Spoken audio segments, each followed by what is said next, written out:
स्वीकार करें। और आज की जो जूम मीटिंग का जो लुम्बिनी अधिवेशन को लेके जो समीक्षा भाग हमारा 2 है, जो दूसरी जूम मीटिंग हमारी लुम्बिनी के अधिवेशन को लेकर हो रही है, होने जा रही है। तो मैं सबसे पहले हमारे इस मीटिंग की अध्यक्षता कर रहे माननीय अध्यक्ष माननीय बादल सिंह बौद्ध जी, हमारे राष्ट्रीय कार्यवाहक अध्यक्ष हैं राष्ट्रीय बौद्ध महासभा के। मैं सर आपसे अनुरोध करता हूं कि मुझे इस मीटिंग को सुचारू रूप से चलाने की परमिशन दें। जी, बहुत बहुत धन्यवाद माननीय संचालक जी। करुणा के महासागर तथागत गौतम बुद्ध, विश्व रत्न बोधिसत्व बाबा साहब डॉक्टर भीमराव अंबेडकर, सभी संत गुरु महापुरुषों, हमारे संस्था के संस्थापक माननीय धर्म प्रकाश भारती साहब, हमारे संस्था के उपाध्यक्ष जी, हमारे संस्था के सभी महासचिव सचिवगण, हमारी संस्था के सभी प्रदेश संयोजक और उपस्थित सभी आदरणीय जनों को सादर नमो बुद्धाय, जय भीम। आज के मीटिंग को प्रारंभ करने के लिए संचालक जी को अनुमति है, मीटिंग प्रारंभ कर। बहुत बहुत धन्यवाद माननीय कार्यवाहक अध्यक्ष जी। करुणा के सागर तथागत बुद्ध के चरणों में 3 बार वंदन करते हुए और समय समय पर जन्मे हमारे सभी संतों गुरुओं महापुरुषों के चरणों में नमन करते हुए राष्ट्रीय बौद्ध महासभा के संस्थापक अध्यक्ष माननीय धर्म प्रकाश भारती साहब को मेरा जय भीम नमो बुद्धाय। और हमारे आज इस जूम पे जुड़े हुए सभी साथियों को मैं जय भीम नमो बुद्धाय प्रेषित करता हूं। जैसा कि लुम्बिनी अधिवेशन में जो हमारा 12 अक्टूबर से लेकर 16 अक्टूबर का जो कार्यक्रम हुआ, तो उस विषय को लेकर लुम्बिनी अधिवेशन की जो समीक्षा है उसका भाग 2 है, दूसरी मीटिंग हो रही है। इसमें मैं एक मीटिंग का प्रारूप वक्तागणों की मैं एक बार नाम बोल देता हूं और सभी से उपेक्षा करता हूं अगर वो मीटिंग में जुड़े हों तो एक बार अपना मैसेज के माध्यम से अपनी उपस्थिति दर्ज करा दें, जिससे हमारे मुकेश बौद्ध जी को आसानी होगी। मैं सबसे पहले हमारी महिला विंग की राष्ट्रीय अध्यक्ष उपासिका अंजू बौद्ध जी, माननीय दूसरे नंबर हमारे महेश्वर शानदा साहब है, राष्ट्रीय उपाध्यक्ष उड़ीसा से हैं। माननीय विजय बौद्ध जी हैं, राष्ट्रीय महासचिव छत्तीसगढ़ से हैं। डॉक्टर वीरेंद्र सिंह जी हैं, राष्ट्रीय महासचिव झारखंड से हैं। माननीय तुलसीदास लंगे साहब जी हैं, प्रदेश संयोजक हैं हमारे जम्मू कश्मीर से। माननीय डीपी गोलिया साहब है, प्रदेश अध्यक्ष है एमपी। माननीय जोगेंद्र नाथ सरकार जी हैं, प्रदेश संयोजक पश्चिम बंगाल से हैं। और हमारे माननीय आजाद बौद्ध जी प्रदेश संयोजक हरियाणा से हैं। ये सभी साथीगण हमारे वरिष्ठ अधिकारीगण आज वक्तागण की लिस्ट में चयनित हैं और मैं सभी अपने सभी वरिष्ठ अधिकारीगण और वक्तागणों से निवेदन करता हूं कि अपने सही समय पर और अपना अपनी समीक्षा रखेंगे। और जो लुम्बिनी में अधिवेशन हुआ है वो अधिवेशन कैसा रहा, अधिवेशन की व्यवस्थाएं, अधिवेशन की जो प्रारूप है पूरा कैसा लगा और अधिवेशन के माध्यम से आपने क्या सीखा और क्या पाया, ये सभी समीक्षा के केंद्र बिंदु रहेंगे। और मैं सभी वक्तागणों से विशेष अनुरोध है कि अपना समय पर अपनी बात रखकर, जिससे हमें हमारे अन्य साथियों को भी बोलने का मौका मिलेगा। तो सर्वप्रथम मैं बुलाना चाहूंगा हमारे माननीय आजाद बौद्ध जी हैं, प्रदेश संयोजक हैं हरियाणा से। अगर वो जुड़े हों, मेरी बात अगर उन तक पहुंची हो तो वो आए और अपनी समीक्षा रखें। इसके बाद माननीय जोगेंद्र नाथ सरकार जी तैयार रहें। माननीय आजाद बौद्ध जी, सर प्लीज आप आए और अपनी बात रखें। सभी सम्मानित साथियों को जय भीम नमो बुद्धाय। मैं सोच रहा हूँ कि आप लोग सुन पा रहे होंगे मेरी बात को। जी जी सर, आज आवाज अच्छी आ रही है, आप कंटिन्यू रखें बात। लुम्बिनी का जो प्रोग्राम था वो बहुत ही बढ़िया था और इसमें जो हरियाणा से जो लोग शामिल हुए थे, मैंने उनसे सबसे व्यक्तिगत रूप से बात की है और सबने इस प्रोग्राम को सराहा है और हम इस प्रोग्राम की यादों के साथ हरियाणा में हैं। आज भी एक मीटिंग ली गई थी यहाँ पे सोनीपत में, उसमें जो है उस प्रोग्राम के बारे में विस्तार से बताया गया, लोगों को समझाया गया कि भाई हम राष्ट्रीय बौद्ध महासभा के माध्यम से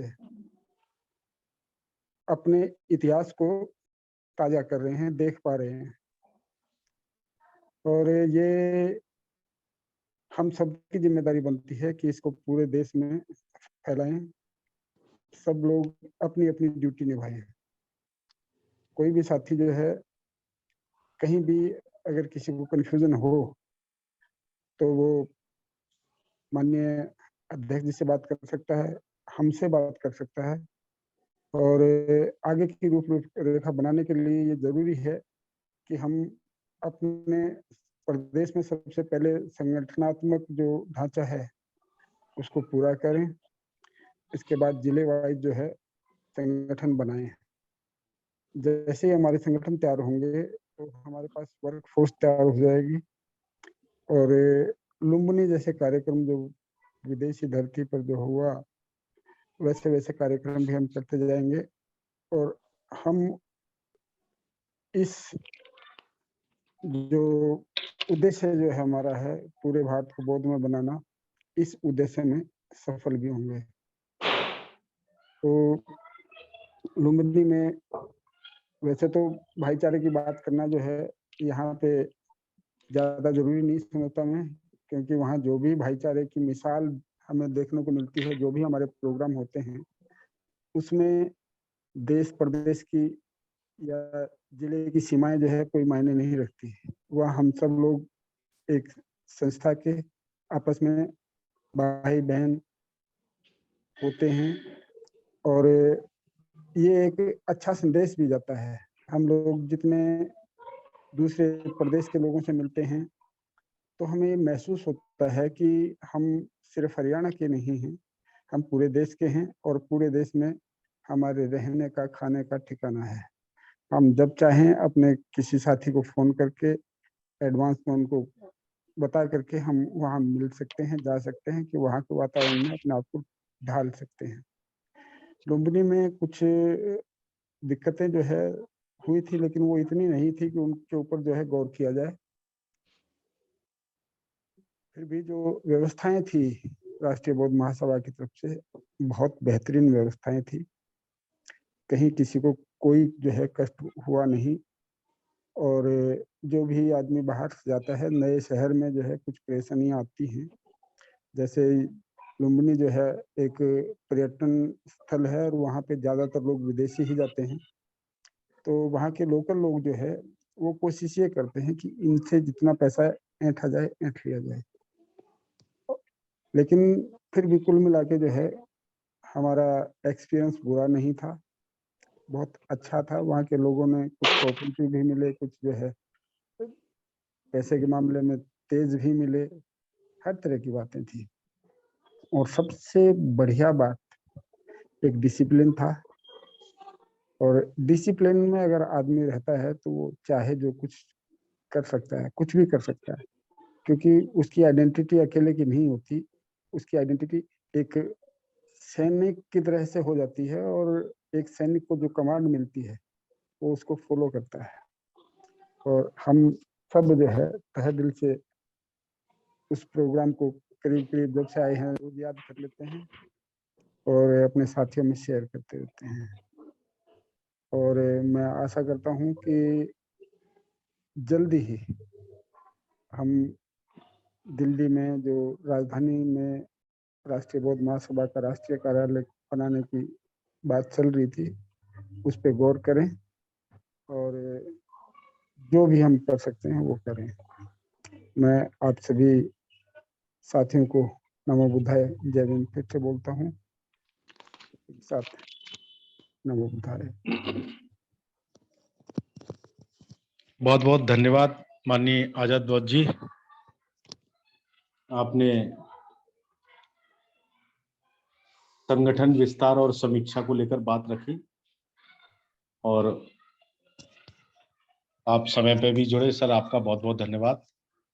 और जो भी आपने बात बताई है व्यवस्थाओं को लेकर, किसी भी देश में जाते हैं तो थोड़ी बड़ी व्यवस्था अप डाउन हो सकती है, लेकिन फिर भी राष्ट्रीय बौद्ध महासभा की व्यवस्थाएं अपने आप में अच्छी यूनिक रही है, है और रहती भी है। बहुत बहुत बढ़िया। बहुत धन्यवाद सर, बहुत बहुत धन्यवाद। मैं अगले वक्ता के रूप में हमारे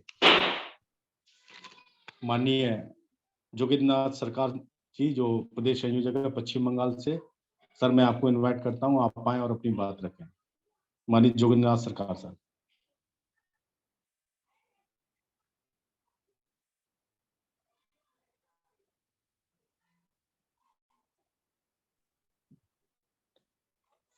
माइक सर आप अपने अनम्यूट करें पहले।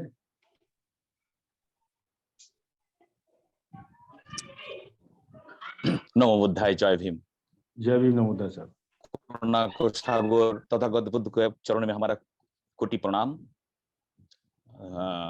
भारत रत्न दलित के मसीहा बाबा साहेब भीमराव रामजी आम्बेडकर का चरण में हमारा प्रणाम। और आरबीएम का संस्थापक भारत धर्म प्रकाश भारती, आदरणीय धर्म प्रकाश भारती जी, और कार्यकारिणी अध्यक्ष बादल सिंह बोध जी, उनको हम नमन करता हूँ। और प्रदेश संयोजक और आरबीएम का सारी कार्यकर्ता को हम आंतरिक अभिनंदन और शुभेच्छा रखते हुए हम कुछ लुम्बिनी प्रोग्राम के बारे में बोलने जा रहा हूँ। लुम्बिनी प्रोग्राम बहुत बेहतरीन था, बहुत अच्छा था। हमारा सपना था हम नेपाल में एक बार जाएंगे, हमको मौका नहीं मिल रहा था, लेकिन इस बार मौका मिल गया। और हमारा चीफ इंजीनियर को जो बोला, सर हम लुम्बिनी जाना चाहता हूँ, तो बोला किस लिए? बोला हम आरबीएम राष्ट्र बुद्ध का प्रचार करते हैं, वहां पर जाएंगे। चीफ इंजीनियर हमको छुट्टी तुरंत सैंक्शन कर दिया। और उनको तब पता चला जी हमारा बैकवर्ड कम्युनिटी के आदमी होगा। चीफ इंजीनियर हमारे समाज का था, मुझे नहीं मालूम था, हम सच बात बोला। लेकिन जब प्रोग्राम खत्म हुआ तब हमको वहां पर वो चीफ इंजीनियर हमें हायर पोस्ट का चार्ज दिलवा दिया। तो हायर पोस्ट हम 16 तारीख खत्म हुआ और 17 को हमारा हायर पोस्ट को चार्ज दे दिया। लेकिन वहां से हमको एक चीज, जो हमको महत्वपूर्ण जो चीज मिला है, सारी देश का आदमी हम वीडियो में देखते हैं, लेकिन वहां पर सामने सामने तो भेंट हुआ, ये सबसे अच्छा लगा। जी एक दूसरे से गले मिला लिया और सामने आमने सामने बात कर ली, ये सब इम्पोर्टेंट था। दूसरा चीज है, आदरणीय धर्म प्रकाश भारती जी हम लोग को बोल रहा था एक चीज इंपॉर्टेंट चीज, जो हमारा बहुत सारा आदमी जो कार्य करता है, बहुत सारा वर्कर है, वो क्या करते हैं, जो प्रोग्राम 3 दिन कर लेते हैं। एक 6 दिसंबर, 14 अप्रैल, बुद्ध जयंती। तो 3 दिन अगर साल में करेंगे तो 365 दिन से 3 दिन हटने से 362 दिन तो कुछ काम नहीं किया। लेकिन ऐसे नहीं होना चाहिए, हमको कार्य करना है, हमारे संगठन का आगे अगर लेना है तो 365 दिन काम करना होगा, तब आगे बढ़ सकता है।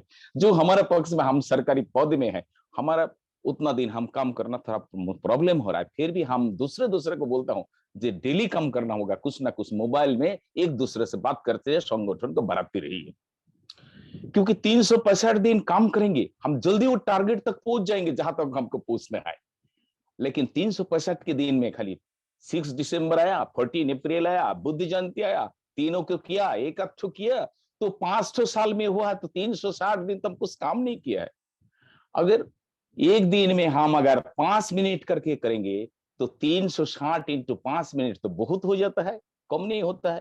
तो इसलिए हमको कार्य करने के लिए एवरीडे हमको कुछ ध्यान में रखना होगा। फेसबुक में, व्हाट्सएप में हम एक दूसरे से लिंक बनाना जरूरी है। डे टू डे उसको हम ध्यान में, नजर में नहीं रखेंगे तो आगे नहीं बढ़ सकता है। सबसे वहां पर हमको अच्छा चीज मिला, जो क्या क्या हमको जो नहीं मालूम था उसमें समझ में आया जी किस तरह से है। हमारे में एक चीज जो ये टेक्निक उन लोग इस्तेमाल कर रहे हैं, मनोवादी लोग, वो टेक्निक के बारे में आदरणीय धर्म प्रकाश भारती बहुत सच बोला है। इस टेक्निक से आगे बढ़ रहा है, दलित को सामने रखे मनोवादी पीछे से वो स्टिकर दबा देते हैं। और वो मनुवादी लोग पीछे है, दलित को सामने भिजा देता है, स्टिकर दबा देता है आओ जी मनुवादी लोग। तो वो जो पॉलिटिक्स कर रहा है, तो जो भी है हम लोग आगे बढ़ने के लिए सबसे एक से दूसरे से हमको मील मोहब्बत जरूरी है। और हम राज्य में सब जगह में हम कोशिश कर रहा हूँ, लेकिन सॉरी हमको टाइम थोड़ा कम मिल रहा है। हमको हायर पोस्ट मिलने की वजह से ऑफिस में हमको टाइम बहुत ध्यान देना पड़ता है कि वो हायर पोस्ट का चार्ज जो चीज है फाइल हमको ध्यान से देखना पड़ रहा है। लेकिन दूसरे को हम जिम्मे देने के लिए एक एक करके हम कोशिश कर रहा हूँ, जो हमारा जो जिम्मेदारी दूसरे को हम हैंड ओवर करें एक के बाद एक। हम जैसे काम कर रहा हूँ, हम चाहते हैं हमारा जैसे और एक दो पैदा बना देता हूँ, उनको हाथ में चार्ज दे देता हूँ, वो संभालिए, वो आगे करे। पार्ट हम कर दिया है। इसलिए हमारा 24 परगना का सुजीत कुमार सरकार महाशय है, उनको बोले आप जिम्मेदारी लीजिए।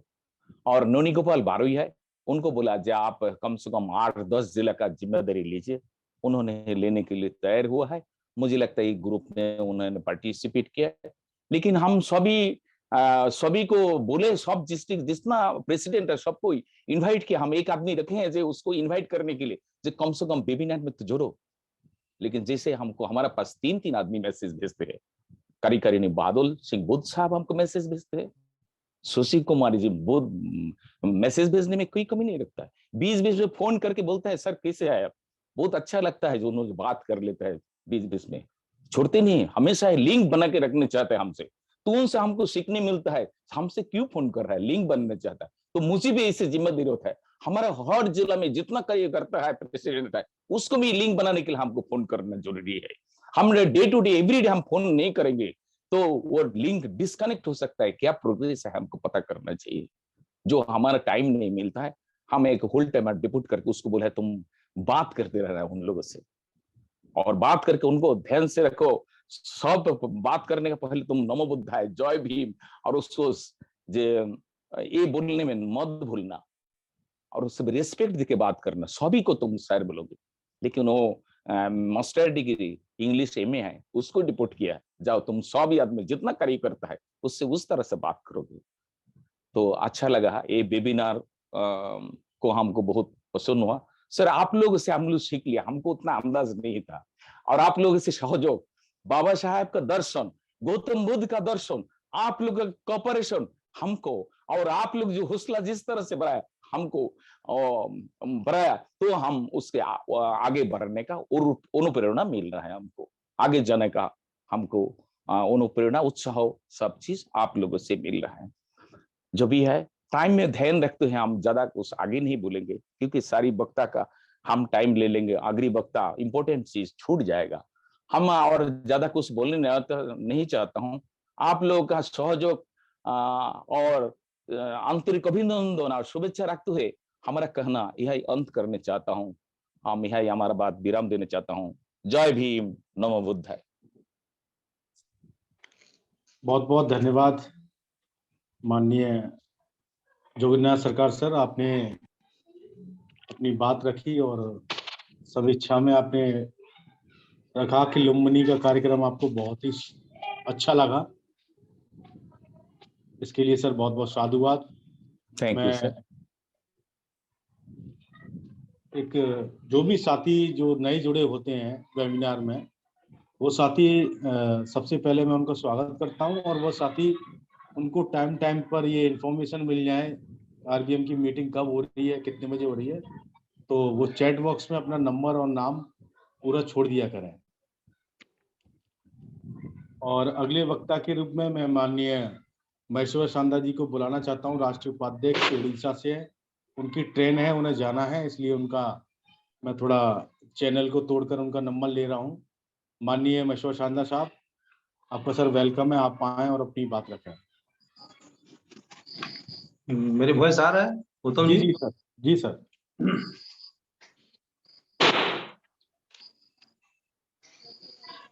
महाकरुणी तथागत गौतम बुद्ध बाबा साहेब डॉक्टर BR आम्बेडकर से लेकर उड़ीसा के क्रांतिकारी भीमभोई से लेकर बहुजन समाज में जन्मे सभी साधु संत को मेरा नमन वंदन। राष्ट्रीय बौद्ध महासभा के नेशनल प्रेसिडेंट धर्म प्रकाश भारती बौद्ध जी और हमारे कार्यवाहक अध्यक्ष बादल सिंह भोज जी से लेकर जितने भी जुड़े हुए हैं आज ये वेबिनार पर, सचिव, महासचिव, संयोजक, सभी को मैं अपनी तरफ से नमो बुद्धाय, सप्रेम जय भीम। और हमारा जो सफल संचालन कर रहे हैं हमारे नेशनल कमांडर को जो है धम्म सेवक संघ की आदरणीय सम्मानीय योगेश गौतम जी और से लेकर सभी को पुनः नमो बुद्धाय, सप्रेम जय भीम। साथियों कि जैसे कि हमारा 15th राष्ट्रीय बौद्ध महासभा का एनुअल जनरल कॉन्फ्रेंस समापन हुआ लुम्बिनी में, उसका समीक्षा पूरा देश भर से हो रहा है। आज द्वितीय दिवस है और समीक्षा होना जरूरी है। और समीक्षा में 2 चीज को लेकर हमें करना चाहिए कि उसमें खामियां क्या है और खूबियां क्या है। पहला बात तो यही है कि भारत से 350 डेलीगेट गए थे नेपाल की धरती लुम्बिनी पर। अगर उसको मैं अपनी नजरिया से देख रहा हूं कि अगर 350 डेलीगेट्स हैं तो अगर 140 करोड़ आबादी जहां पर भारत की धरती में है और राष्ट्रीय बौद्ध महासभा का भारत का सबसे बड़ा ऑर्गेनाइजेशन, सबसे बड़ा विकल्प हिसाब से अगर हम देखें तो एक एक डेलीगेट 40 लाख को प्रतिनिधित्व कर रहे थे। 40 लाख का मतलब है कम से कम 5 MP is equal to 40 lakh और 5 MP इज इक्वल टू 25 MLA होते हैं। तो इसीलिए इसका जो इम्पोर्टेंस, उसका जो सिग्निफिकेंस और बढ़ जाता है कि अगर हम सही दिशा से अगर 350 डेलीगेट्स भी राष्ट्र भर से काम करेंगे और राष्ट्रीय बौद्ध महासभा का जो एम एंड ऑब्जेक्ट और उसका जो रोड मैप का पर हम विचार करेंगे, आगे बढ़ेंगे, तो हम डेफिनेटली आगे बढ़ सकते हैं।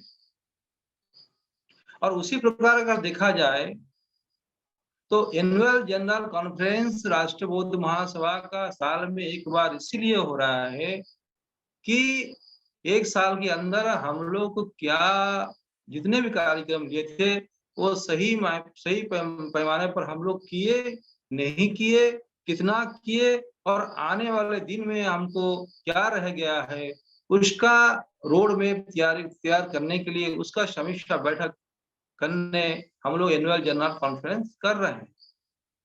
एनुअल जनरल कॉन्फ्रेंस का मतलब यही नहीं है कि हम लोग पिकनिक मनाने गए थे।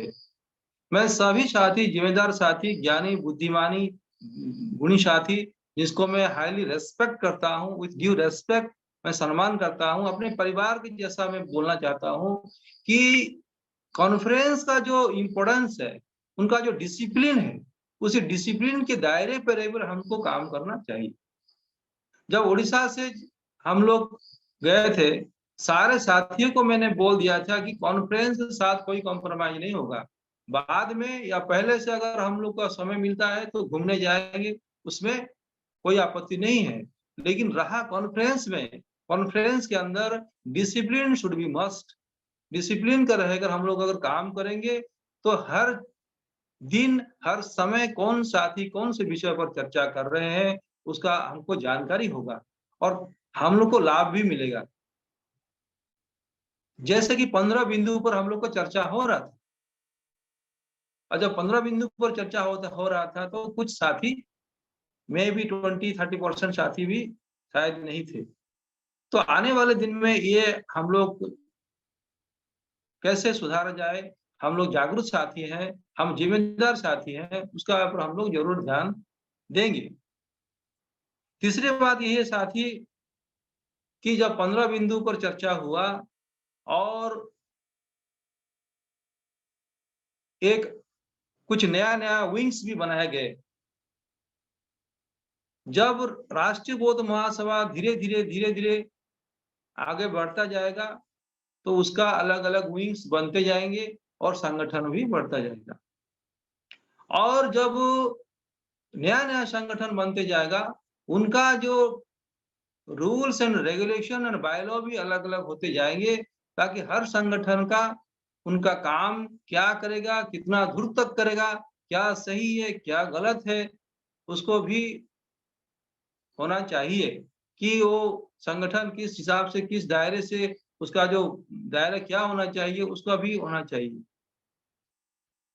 दूसरे ओर जैसे ही हम वापस आए, ट्रेन से उतरने के बाद कोई साथी घर नहीं गए, तुरंत मेरे घर में सबको लेके मैं गया और वहीं पर फ्रेश होकर वहीं पर खाना बनाया गया और वहीं पर नया राज्य कमेटी हम लोग बनाए।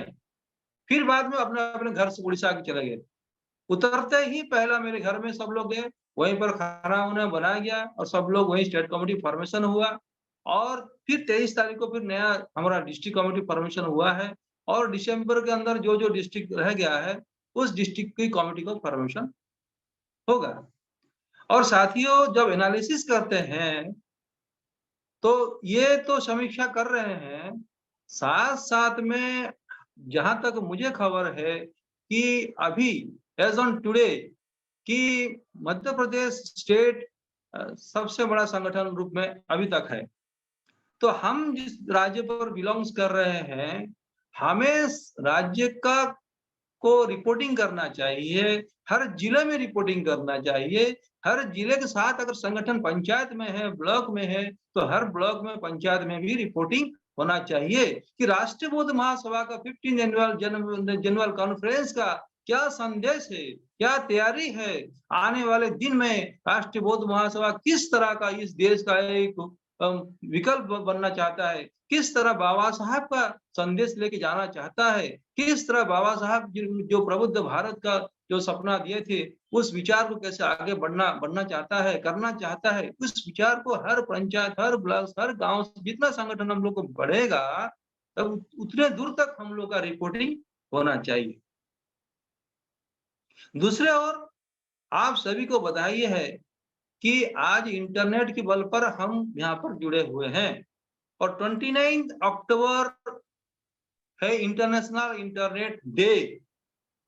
1969 में एक कंप्यूटर से दूसरे कंप्यूटर को मैसेज जाने का पहला काम किया था और आज इंटरनेट के बल से हम लोग पूरे राष्ट्र भर से और कभी-कभी तो भारती साहब के अपने जो मित्र हैं लंदन से भी जुड़ते हैं। तो आने वाले दिन में जैसे नया-नया विंग्स बना है, उसका दिशा में भी हम उड़ीसा पे जो हमारा जो धम्म सेवक संघ जो कमांडर संगठन बनाया गया है, उसके ऊपर मैं तुरंत यहाँ पर कुछ बातचीत भी किया हूँ। उस संगठन में उड़ीसा में फॉर्मेशन होगा।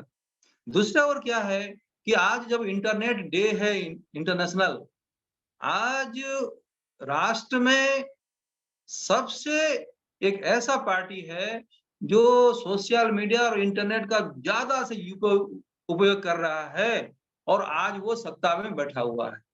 इसीलिए हम जब एक सामाजिक धार्मिक संगठन कर रहे हैं, राष्ट्रीय बौद्ध महासभा को आगे बढ़ना चाहते हैं, आगे ले जाना चाहते हैं, हमको भी इंटरनेट पर, हमको भी सोशल मीडिया पर, हमको भी एडवांस काम करना पड़ेगा और मैं अनुरोध करूँगा, मैं सजेशन दूँगा कि आगरा में तुरंत आईटी का जितना भी अभी का पहलू है, उसको सिखाने का एक दिवसीय ट्रेनिंग कैंप किया जाए।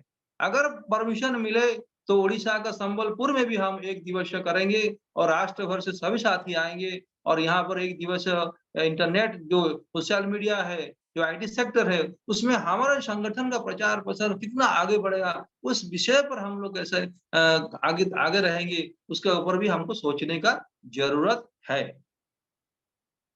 जहाँ तक बात है कि अभी जितने भी हम लोग काम कर रहे हैं,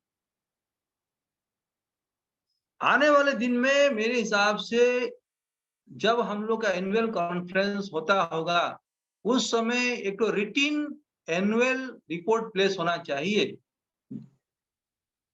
और उसी रिपोर्ट के अंदर जितना भी देश भर में 1 साल के अंदर जितना भी कार्यक्रम हुआ है, सारे राज्य का रिपोर्ट उसमें रिटिन होना चाहिए और साथ-साथ में दूसरे संगठन जो बुद्धिज़्म पर काम कर रहे हैं या नेशनल भर में जो काम कर रहे हैं या फिर इंटरनेशनल पर जो भी काम कर रहे हैं, उनका भी समीक्षा एक रिटन रूप में होना चाहिए, ताकि उसका ऊपर हम समीक्षा करें और अपना भी रोड मैप को बनाया जाए। और साथियों, जब रिटिन हम लोग को वहाँ आंसर देना पड़ेगा, हम लोग का सम्मेलन में, हम लोग का कॉन्फ्रेंस में, तब हम लोग का सोचना पड़ेगा कि हमने इस साल कितना काम किया, कौन से काम रह गया, एक जवाबदारी भी होगा। तो साथियों, बहुत ही खुशी का बात है, बहुत गर्व का बात है कि हम राष्ट्रबोध महासभा में हम सब लोग जुड़े हुए हैं और एक विकल्प के रूप में और एक अच्छा और जिम्मेदार संगठन के रूप में हम धीरे-धीरे आगे बढ़ रहे हैं। मैं पूरा उम्मीद के साथ कह रहा हूँ कि आने वाले दिन में हम सभी लोग, बड़े जिम्मेदारी के लोग, सभी जानकारी का लोग, हम लोग राष्ट्र भर से एकदम सुंदर, प्यार, मोहब्बत से इस संगठन को और आगे ले जाएँगे और जैसे हम धीरे-धीरे आगे बढ़ेंगे, हम लोग का रास्ता और भी खुलेगा, ये मेरा पूरा विश्वास है। और मुझे जहाँ तक राष्ट्रबोध महासभा ने एक नया ज़िम्मेदारी दिया गया है, मैं विश्वास देना चाहता हूँ, दिलाना चाहता हूँ, मैं पूरी तरह से एक ज़िम्मेदारी साथी होते हुए उसको निभाने का पूरा कोशिश करूँगा और जहाँ भी मुझे कहीं डाउट्स रहेगा, जहाँ भी मुझे कहीं क्लैरिफ़िकेशन की ज़रूरत होगा, मैं अपना जो राष्ट्रीय अध्यक्ष हैं, वो काफ़ी अनुभवी हैं और काफ़ी उनका एक्सपीरियंस है और हमारा कार्यवाहक अध्यक्ष भी है, उनसे सलाह-मशवरा करूँगा और सबसे सलाह-मशवरा करके राष्ट्र भर में जितने भी जिम्मेदार साथी हैं, सचिव, महासचिव, संयोजक, उनसे कोऑर्डिनेट करके हमारा संगठन को कैसे आगे बढ़ाया जाएगा, उसका ऊपर मैं पूरा खरा उतरूँगा, काम करूँगा और साथ-साथ में हम सब मिलकर जो 15th एनुअल जनरल कॉन्फ्रेंस हम लोग का समापन हुआ है, हम लोग सभी लोग एकदम और समय को ना गँवाते हुए हम लोग आगे कैसे बढ़ेंगे, काम करेंगे, हर दिन, हर पल, हर समय हम लोग का एक बहुत बड़ा इम्पोर्टेंस होगा कि हम लोग ज़िम्मेदारी से कभी नहीं हटेंगे, हम लोग मिलकर ये संगठन को और मजबूत करेंगे और हर ब्लॉक में, हर जिले पर हम लोग का रिपोर्टिंग हम लोग को करना चाहिए साथियों।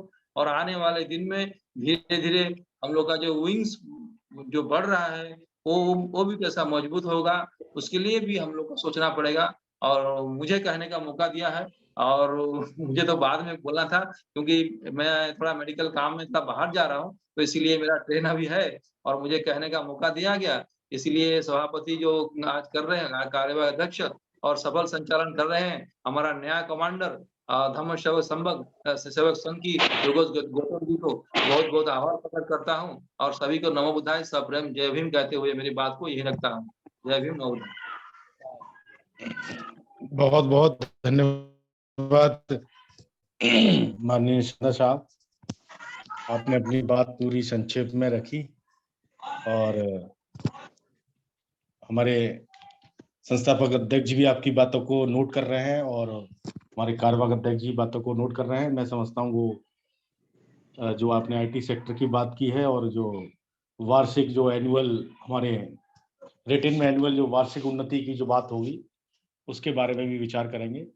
बहुत-बहुत धन्यवाद सर, बहुत-बहुत साधुवाद। मैं अगले वक्ता के रूप में और एक सर रह गया है कि जो दायित्व दिया गया है हमारा बायलॉ को 6 महीने के अंदर करने के लिए हम पूरे टीम को लेकर काम करेंगे और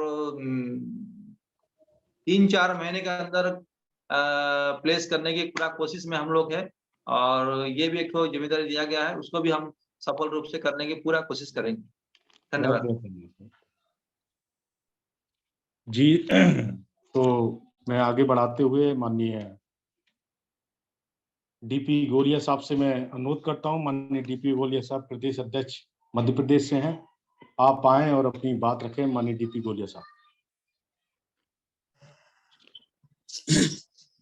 धन्यवाद हमारे राष्ट्रीय कमांडर राष्ट्रीय संचालक जी, माननीय योगेश गौतम जी। आज के इस वेबिनार को संबोधित करने के पूर्व में तथागत गौतम बुद्ध के चरणों में नमन करता हूं। संविधान निर्माता बाबा साहब डॉक्टर अम्बेडकर साहब को सादर वंदना करता हूं। आज के इस वेबिनार में हमारे राष्ट्रीय अध्यक्ष आदरणीय भारती साहब, सभापति महोदय आदरणीय बादल सिंह जी, ये द्वितीय समीक्षा बैठक में सम्मिलित उपासिका बहन अंजू बौद्ध जी, राष्ट्रीय अध्यक्ष महिला विंग, माननीय महेश्वर सांडा जी, माननीय विजय बौद्ध जी छत्तीसगढ़, बीरेन्द्र सिंह जी झारखंड से, आदरणीय तुलसीदास जी हमारे वरिष्ठ साथी लंगेश जी मध्य प्रदेश संयोजक जम्मू कश्मीर से, आदरणीय जोगेंद्र सरकार जी, आजाद बौद्ध जी, इन सभी का मैं इस वेबिनार में स्वागत करता हूं। मित्रों, लुम्बिनी यात्रा की समीक्षा 12 तारीख से लेकर के 15 तारीख तक के बीच की समीक्षा के लिए आज हमारा ये महत्वपूर्ण अधिवेशन वेबिनार के माध्यम से हम लोग चर्चा कर रहे हैं। मैं कुछ बिंदुओं पर बात करना चाहता हूं, ज्यादा समय नहीं लूंगा। मैंने कुछ बिंदु नोट कर लिए, इसलिए मैं इधर उधर ना भटकूं, इसलिए मैंने नोट कर लिया है और विधिवत मैं उसको पढ़ता हूं। कृपया इसको आप मान्यता प्रदान करेंगे। राष्ट्रीय बौद्ध महासभा के तत्वाधान में तथागत बुद्ध की जन्मस्थली लुम्बिनी की 5 दिवसीय यात्रा की समीक्षा हेतु द्वितीय वेबिनार में सभी उपासकों का स्वागत है। क्या खोया क्या पाया, ये मतलब होता है समीक्षा का। हम भारत के लोग आदतन जड़ को खोजने की आदी होते हैं। बार बार वेबिनार में बोलने का मतलब मेरा ज्ञानी होना नहीं है। यात्रा वृत्तांत पर बोलना एक विषय है आज का। ऐसा ही एक यात्रा वृत्तांत, वोल्गा से गंगा एक यात्रा वृत्तांत ही है जो राहुल शंकराचार्य जी ने लिखा था, और हम पढ़ते हैं कि यूरोप और एशिया की संस्कृति का वर्णन आज का इतिहास पढ़ने को मिलता है। ठीक वैसे ही लुम्बिनी यात्रा का आरबीएम के द्वारा आयोजित वार्षिक अधिवेशन की समीक्षा यात्रा वृत्तांत लिखूं तो मैं कहूंगा कि हमने बुद्ध के जन्म स्थान से लेकर कुशीनगर की यात्रा एक सुखद एहसास का अनुभव किया, सुखद एहसास हुआ, जहां श्रमण संस्कृति का आगाज हुआ। जिस प्रकार संघ के हमारे 500 लोगों के समूह को 3 दिन की धम्म संगति के माध्यम से मानसिक खुराक देने का, खुराक के बाद तथागत गौतम बुद्ध, जिनका बचपन का नाम राजकुमार सिद्धार्थ था, उनका वह स्थान जहां माता राजरानी महामाया ने साल वृक्षों के नीचे सहेलियों के संरक्षण में विश्वगुरु को जन्म दिया, वह स्थान देखा, जन्मभूमि को नमन किया, वहां की मिट्टी की झीनी भीनी खुशबू को महसूस किया। कुछ साथी तो हमारे वहां की मिट्टी को के अंश को साथ भी ले गए। एक अद्भुत शांति का अनुभव हुआ। धम्म संगति समागम हुआ, प्रबुद्ध भारत बनाने पर विचार हुआ। ये पुण्य कार्य माननीय धम्म प्रकाश भारती जी के प्रयासों से सफल हुआ और लुम्बिनी के नगर परिषद उपाध्यक्ष आयुष्मती कल्पना गौतम जी और शिव कुमार गौतम जी के पूर्ण सहयोग से संभव हुआ। यात्रा में आवागमन और ठहरने में जो थोड़ी बहुत बाधाएं अड़चनें आती हैं, वे अवश्य संभावी हैं। अर्थात ये यात्राएं उम्र के दूसरे पड़ाव में करना चाहिए। 1984 में मैं जब अबोध था, 1984 में जब मैं अबोध था यानी दीक्षित नहीं था, तब काठमांडू की यात्रा की थी। उस समय के और आज के समय की यात्रा में जमीन आसमान का फर्क था। यह आध्यात्मिक यात्रा रही, यह दीक्षित होने के बाद की यात्रा थी। भारत के 27 राज्यों के प्रतिनिधियों के अनुभव साझा हुए। मुझे भी अपने आध्यात्मिक विचार व्यक्त करने का पर्याप्त मौका मिला। मैं कृतज्ञ हूँ, आरबीएम के कृतज्ञ हूँ श्रोताओं का। ये धर्म सभा ठीक वैसा ही एहसास करा रही थी जैसे हम बाबा साहब के छोड़े हुए कारवा को पूरा करने का काम कर रहे हों। लुम्बिनी, काठमांडू, नेपाल बुद्ध धर्म की धरोहर है। विश्व के नक्शे पर विश्व गुरु का जन्म स्थान देखने लायक है। बार बार लुम्बिनी कपिलवस्तु काठमांडू आने का मन करता है। जो कभी अखंड भारत का अंग था, वहां के प्राचीन बड़े बड़े बौद्ध विहार, विदेशों द्वारा बनाई गई अरबों रुपए की मनुष्यियां अविस्मरणीय है। धन्य है वो लोग जो जापान, चीन, Burma, Bhutan, Thailand, Vietnam, Sri Lanka, Singapore के धम्म बंधुओं ने बुद्ध के प्रति इतनी कृतज्ञता स्थापित की गई है। वहीं हमारे देश के गौरव को, हमारी संस्कृति को, हमारे देश के शासकों ने विशाल धरोहरों को अनदेखा किया हुआ है। भारत की एक भी ऑनेस्टी मुझे लुम्बिनी, नेपाल, बुद्ध गया, कुशीनगर, बनारस, श्रावस्ती, कपिलवस्तु आदि में देखने को नहीं मिली। राष्ट्रीय बौद्ध महासभा के पूर्व इतने व्यापक पैमाने पर पूर्व से बुद्धिज्म पर काम कर रही संस्थाओं ने भी बुद्ध प्रदेशों में सांस्कृतिक धरोहरों को अनदेखा किया। जबकि बाबा साहब डॉक्टर अंबेडकर साहब ने धम्मपथ का नक्शा बनाकर पूर्व में ही दे गए थे, गाइडलाइन दे गए थे। आरबीएम बड़े पैमाने पर धम्म प्रचार के लिए प्रचारक तैयार कर रही है। राष्ट्रीय बौद्ध महासभा का यह कदम सराहनीय है।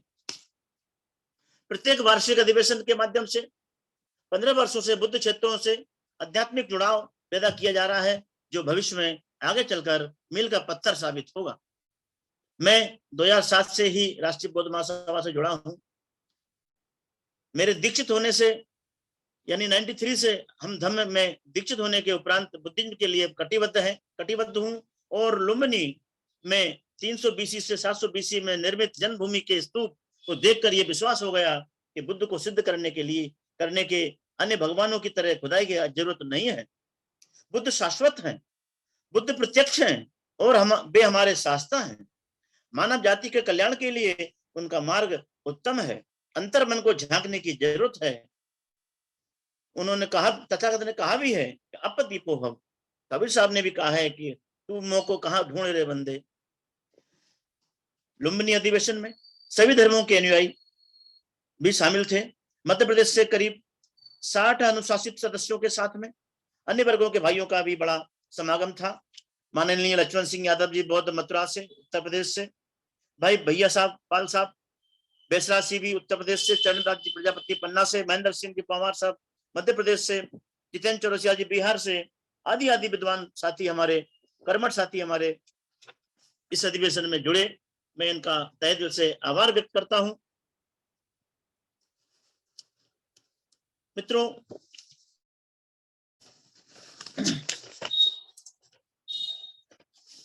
अन्य धर्मों के लोग भी हमारे साथ में जुड़े, उनका भी मैं यहाँ उल्लेख करना चाहता हूँ। श्रीमती फेमिंदा अजीज, छाबड़ा सुनीता, राहुल अंडमान, प्रोफेसर साहब आदि अंडमान से भी हमारे देश साथी यहाँ पर आए। मित्रों, लुम्बिनी में 5 दिन का जो अनुभव रहा, एक परिवार जैसा रहा। बुद्ध में भारत बनाने की योजना में सम्मिलित हुए ये चिर स्मरणीय आरबीएम की पूरी टीम साधुवाद की पात्र है। एक बौद्ध खोज, एक छोटा सा अध्ययन मैंने किया, इस पर मैं आपका ध्यान चाहूंगा, ज्यादा समय नहीं लूंगा। आज नेपाल जिस राष्ट्र में हम गए थे, वहां 2 करोड़ 87 लाख की जनसंख्या है और 2.439 करोड़ हिंदू लोग हैं, 85%। मुसलमान 1% है और बौद्ध वहां जनसंख्या 4% है।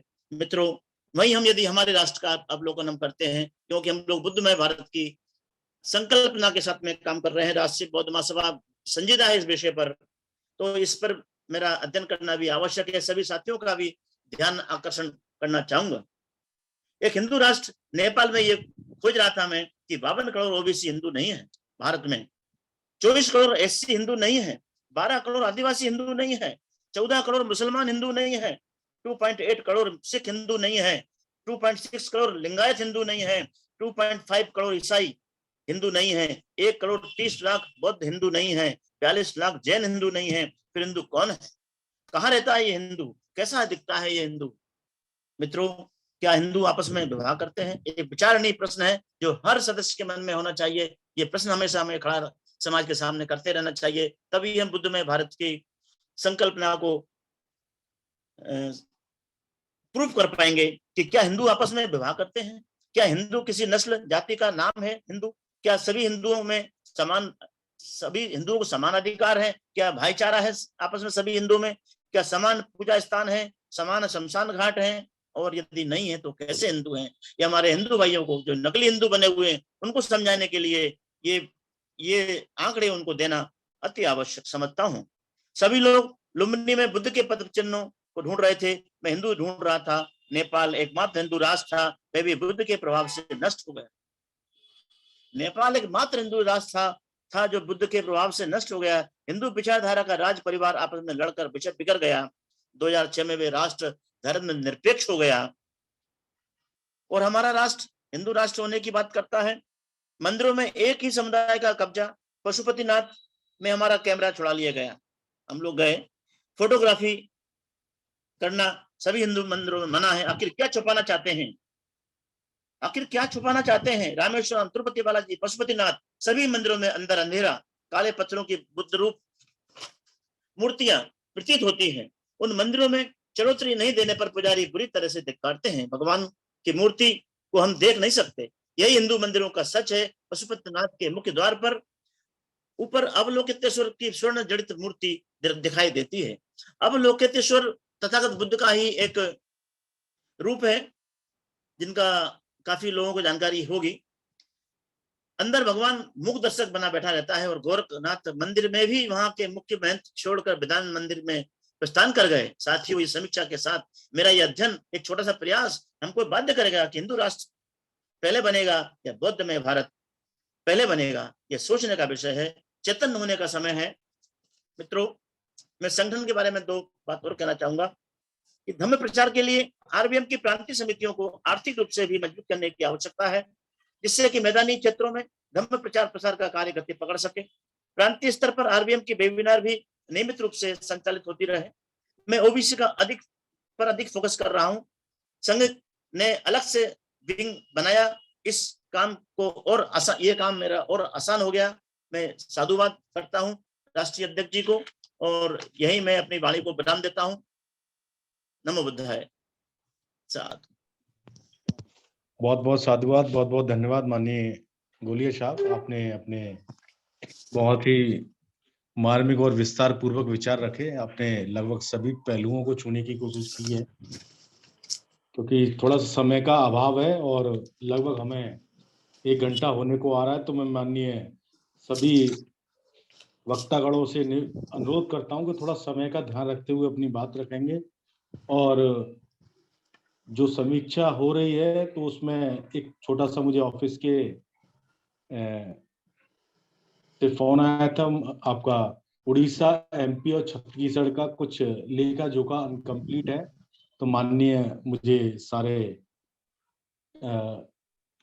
प्रदेश अध्यक्ष से मेरा निवेदन है कि वो वहाँ का आप अपना हिसाब किताब थोड़ा मैच करें और उसको दुरुस्त करें। तो मैं माननीय तुलसीदास लंगे साहब जी से अनुरोध करता हूं, आप प्रदेश संयोजक हैं जम्मू कश्मीर से, हमारे बहुत ही सीनियर साथी हैं सर। आपका मैं बहुत बहुत वेलकम करता हूं। आप पाएं और अपनी बात रखें। माननीय तुलसीदास लंगे साहब जी। जोगेश जी, मेरी आवाज आ रही है? जी सर, जी सर। तथागत गौतम बुद्ध और बहुजन समाज में जन्मे सभी महापुरुषों को, बाबा साहब डॉक्टर अम्बेडकर, शिवाजी महाराज, महात्मा ज्योतिराव फुले को नमन करते हुए राष्ट्रीय संस्थापक अध्यक्ष जनाब धर्मकार भारतीय जी, बादल सिंह बोस जी, वाइस प्रेसिडेंट साहब और आज के वेबिनार में जुड़े सभी साथियों को मेरा नमो बुद्धाय जय। जहां तक लुम्बिनी के 15वें अधिवेशन का सवाल है, मैं शॉर्टकट में इसको कंक्लूड करूंगा कि मैंने चूंकि कई राष्ट्रीय अधिवेशन अटेंड किए हैं, उस लिहाज से जो मैंने देखा है, ऑलमोस्ट जो है हमारा लुम्बिनी का जो अधिवेशन था वो मीनिंगफुल और सक्सेस था।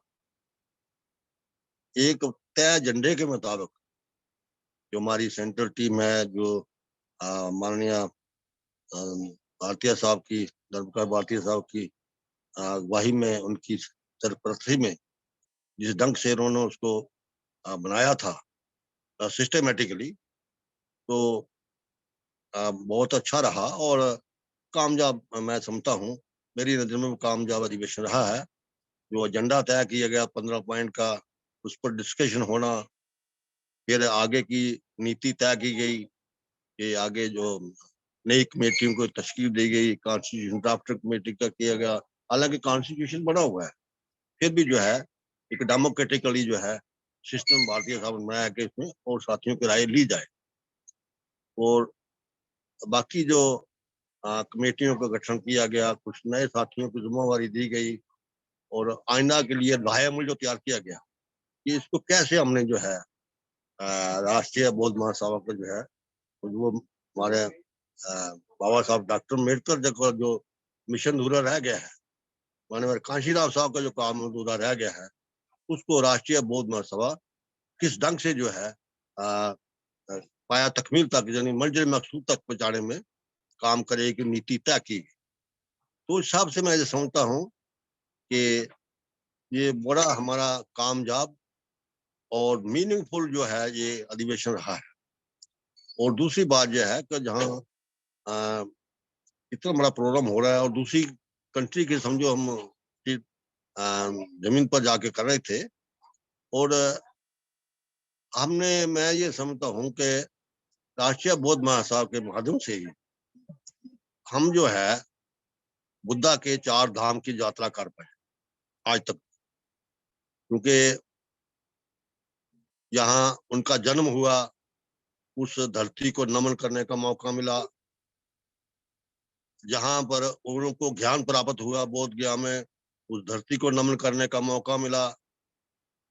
और जहां वापसी पर हमने प्रोग्राम बनाया था, क्योंकि वहां पर हमने जो प्रोग्राम जब हमारा खत्म हुआ, हमने पूरा सेशन जो हमने अटेंड किए और एक एक वक्ता को सुना, माननीय भारती साहब ने जो गाइडलाइन दी उसको पूरा हमने जो है गौर से जो है वॉच किया है, और सारा जो देखा है कि एक अच्छे ढंग से जो है जो रूपरेखा बनाई गई थी उसका जो है एक मैसेज गया है। और दूसरा जो धम्म यात्रा जो निकाली तो वहां से लुम्बिनी जहाँ श्रीलंका बौद्ध बिहार से वहां तक जन्म स्थल तक, बुद्धा की जन्म स्थल तक, उसका बहुत अच्छा प्रभाव जो रहा, एक मैसेज चला गया, दुनिया में मैसेज चला गया, यानी भारत में भी गया, वर्ल्ड में भी गया। और इसी ढंग से दूसरी कई संस्था भी पूरे देश में लगी हुई हैं। इस तरह से 14 अप्रैल को फंक्शन हुए हैं, कई लगा।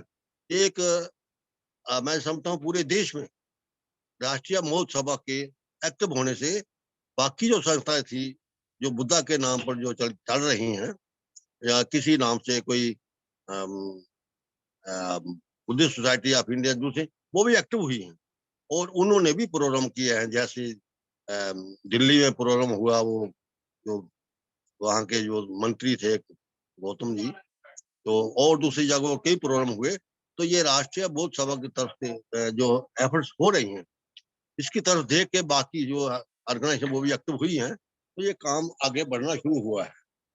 तो उस ढंग से जो है मैं कह रहा हूँ, हमने जो वापसी में प्रोग्राम बनाया था, वापसी में हम वहां पर भी चले गए कुशीनगर।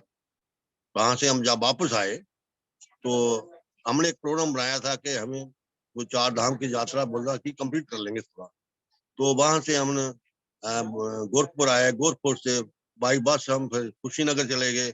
कुशीनगर में हमारे एक साथी थे, वहाँ एक रत्नाकर जी बौद्ध भिक्षु थे, उन्होंने हमें वो कुशीनगर का जहाँ वो उनका अंत्येष्टि हुई वो भी जगह देखी, जहाँ पर बुद्धा जी ने लास्ट खाना खाया उस जगह का भी भ्रमण किया, जिस दरिया पर कुकुत्था रिवर के ऊपर जहाँ पर लास्ट पानी पिया उस जगह को भी भ्रमण किया।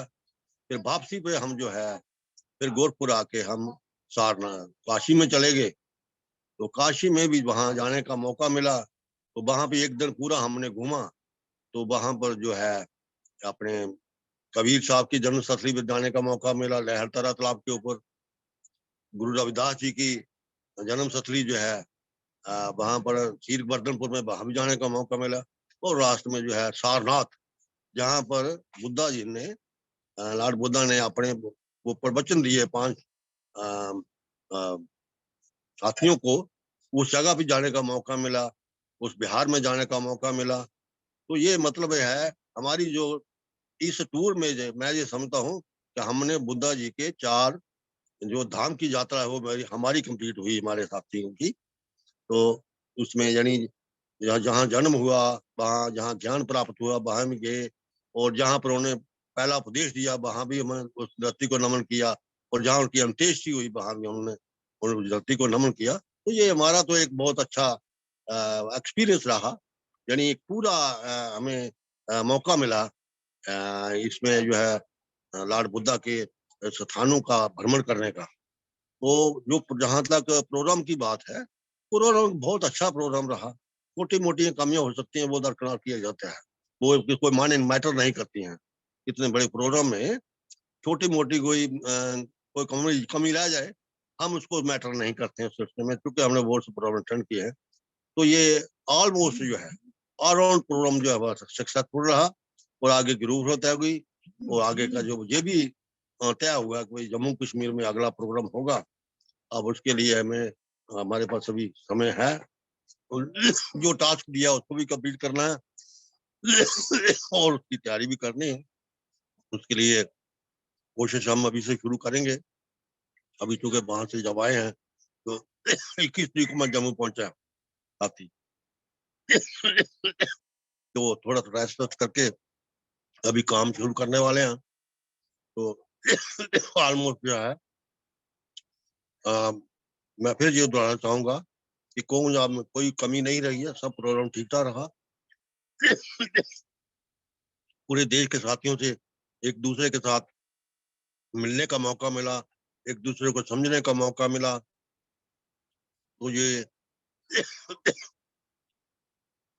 ये थोड़ी गड़बड़ है, इसलिए मैं ज्यादा बात को लंबा ना करते हुए मैं माननीय धर्मकार भारतीय जी, बादल सिंह बहुत जी और जो सारी सेंटर की टीम इस प्रोग्राम को रूपरेखा बनाने में कामयाब करने में लगे हुई थी, उन सब का धन्यवाद करते हुए इस प्रोग्राम की कामयाबी के लिए सब ऑर्गेनाइजर को धन्यवाद देता हूं, और उम्मीद करता हूं कि आइंदा के लिए भी इसी तरह के प्रोग्राम हमारे होंगे।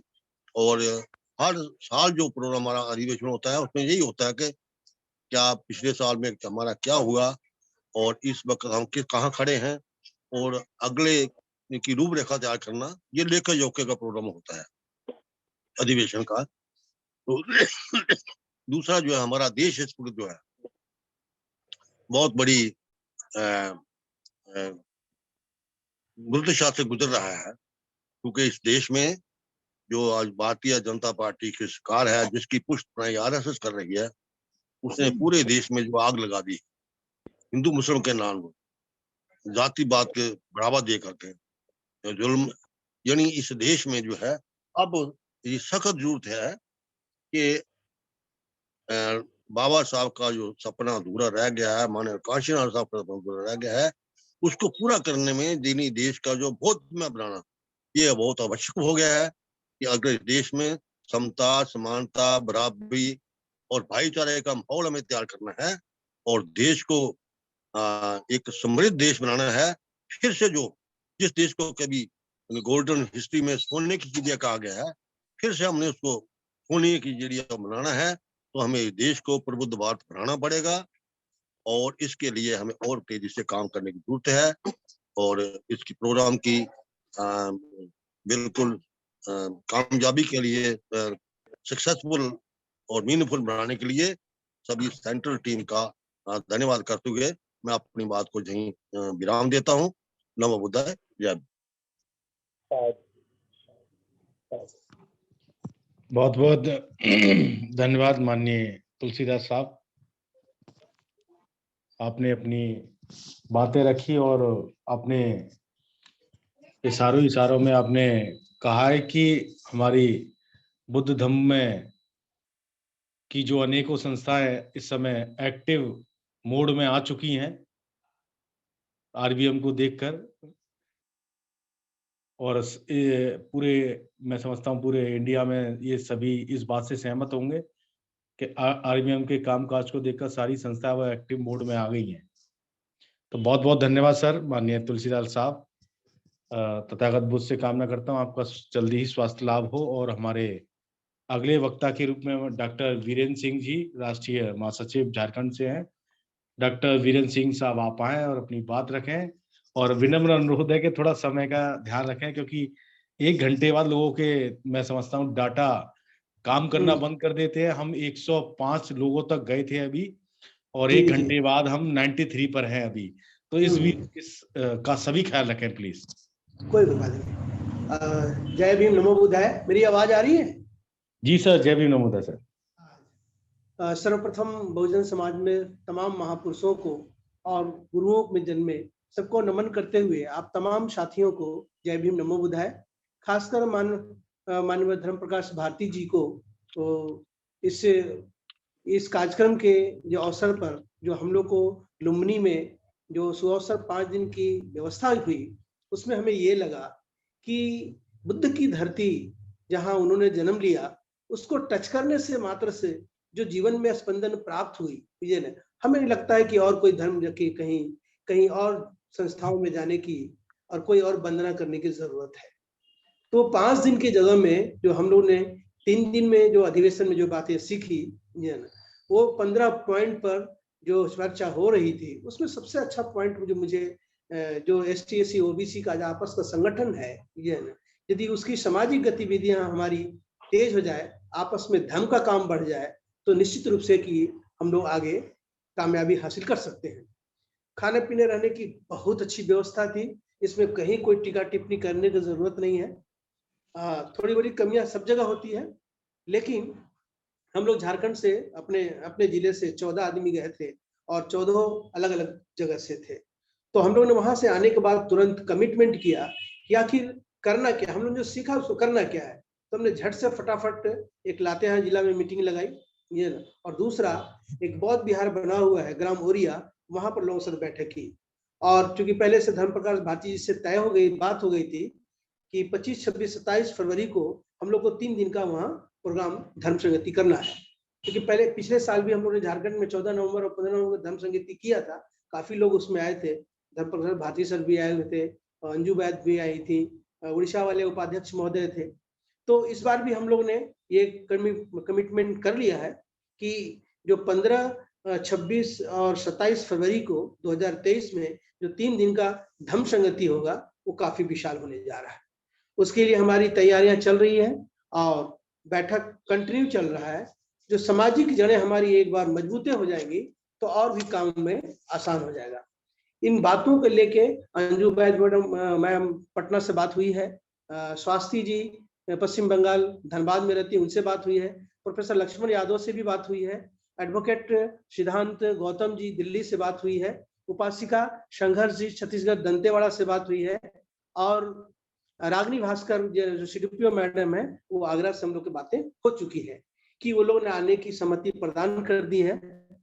और हम लोग पूरी इस यूनिट में पूरी तैयारी से हम लोग हैं कि इस बार भी जो धम्म संगति होगी वो पूरे झारखंड और बिहार में एक अलग मैसेज देगा।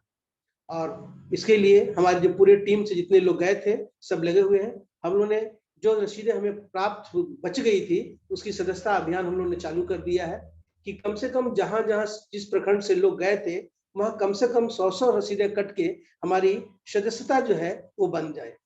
क्योंकि जब तक हम सदस्य नहीं बनाएंगे, हमारे लोग नहीं आएंगे, तो कैसे हम आगे बढ़ेंगे। और एक दिन की संगति और भी हम लोग धम्म संगति रांची में मानव धर्म प्रकाश भारती जी ने आदेश दिया है, तो उसके लिए हमने वहां पर एक मोनेस्ट्री है करमटोली चौक रांची में, जो रिम्स मेडिकल कॉलेज के आसपास में है, वो उसमें बात हुई है, करीब 300 लोग बैठने की व्यवस्था है। उन्होंने भंते जी ने, वहाँ के 100 साल से ऊपर भंते जी हैं, उन्होंने परमिशन दे दिया है। लेकिन हम लोग देख रहे हैं कि उससे अच्छा जगह और मिलेगा तो हम लोग कोशिश करेंगे। इन सब पूरी तैयारियों के साथ हम लोग पूरा टीम जो है मिलके झारखंड में काम हो रहा है। एक काम हम लोग का पिछले साल जब 2 दिन का अधिवेशन हुआ 14 नवंबर और 15 नवंबर को, तो उससे जो रिजल्ट हमें मिला, काम करने का उत्साह मिला। माता रामाबाई के नाम पर एक हम लोग अस्पताल का निर्माण कर रहे हैं, जिसमें अभी तक मुझे 11 लाख रुपए का डोनेशन मिल चुका है और 8 लाख रुपया मिल के उसको भी हम लोग ढालने की तैयारी कर रहे हैं। क्योंकि ये जब अस्पताल बन जाएगा तो एक छोटा मोटा हम लोग के लिए झारखंड में मोनेस्ट्री हो जाएगा। अस्पताल तो बहाना होगा, लोगों को सेवा का माध्यम होगा, साथ में उसमें रहने खाने व्यवस्था, सारा व्यवस्था हम लोग मैंने मोनेस्ट्री की तरह उसको कर सकते हैं हम लोग। और रविपाल जी जो हमारे OBC संकल्प के हैं, हमारी टीम में 50% OBC लोग हैं और 50% लोग SC लोग हैं। ST भाई लोग भी नहीं जुड़ पाए, लेकिन हम लोग प्रयास कर रहे हैं कि ST लोग भी जुड़ जाए। कुछ माइनॉरिटी के लोग भी साथ में आए हैं। अभी तक हमें 2 लाख का कमिटमेंट मिला है इस प्रोग्राम में कार्यक्रम करने के लिए, और हमको लगता है कि पूरे कार्यक्रम का 25, 26, 27 फरवरी के लिए 5 लाख का टारगेट है। तो उम्मीद करते हैं कि ये काम हम लोग को हो जाएगा।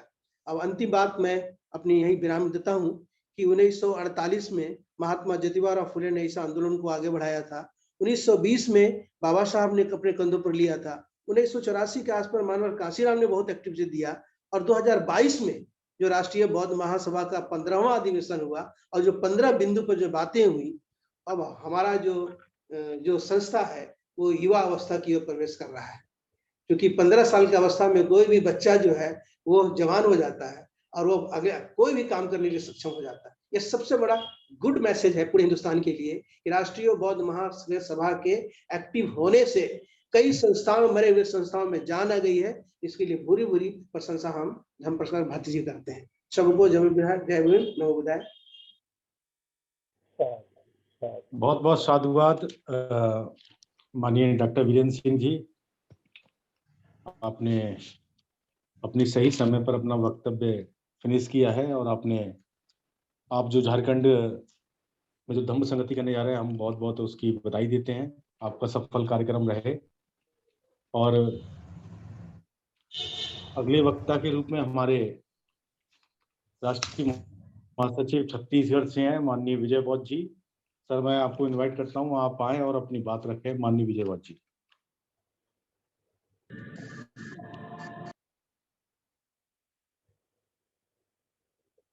माननीय विजय बौद्ध साहब मेरी आवाज सुन रहे हैं तो सर? जय नमो बुद्धाय सर, मेरी आवाज आ रही है सर? जी जी सर, जय भीम नमो बुद्धाय। सभी साथियों को मेरा मैत्रीपूर्ण जय भीम। समय समय पर जन्मे सभी संतों, गुरुओं और महापुरुषों को नमन करते हुए